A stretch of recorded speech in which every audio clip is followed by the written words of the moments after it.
அவ ஒன்னும் வேற ஆள் கிடைக்காம என்ன கட்டிக்க ஆசைப்படல. என் மேல ரொம்ப லவ் வச்சிருக்கா. விஷால், நான் அவகிட்ட கிளியராவே சொல்லியிருந்தேன், மனமேடையில இருந்து நீ எந்திரிச்சு போயிடுவேன்னு. அதுக்கப்புறமும் அவ மனசுல எங்க என்ன இழந்துருவோமோங்கிற பதட்டம் இருந்திருக்கு. அதனால ஒரு சில விஷயங்கள்ல பொய் சொல்றான்.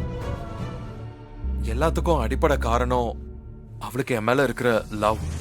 அது மட்டும் தான். நான் அவளோட லவ் பத்திலாம் பேசல விஷால். அவளோட ஆட்டிடியூட பத்தி தான் பேசிட்டு இருக்கேன். போதும் இசை, நான் சொல்ல வேண்டியதெல்லாம் சொல்லியாச்சு. இதை இதோட விட்டுரு ப்ளீஸ். இவ எதுக்கு இப்ப தேவையில்லாம இவன் கிட்ட ஆர்கியூ பண்ணிட்டு இருக்கா? குட்டிய குழப்பி காரியத்துக்கு எடுத்துருவா போல இருக்கே. ஒண்ணு கிடக்க ஒண்ணு பேசி கல்யாணம் நின்னு போயிடுச்சுன்னா என் பொண்ணு வாழ்க்கையில தொங்கல்ல போகும். ஐயோ இவள.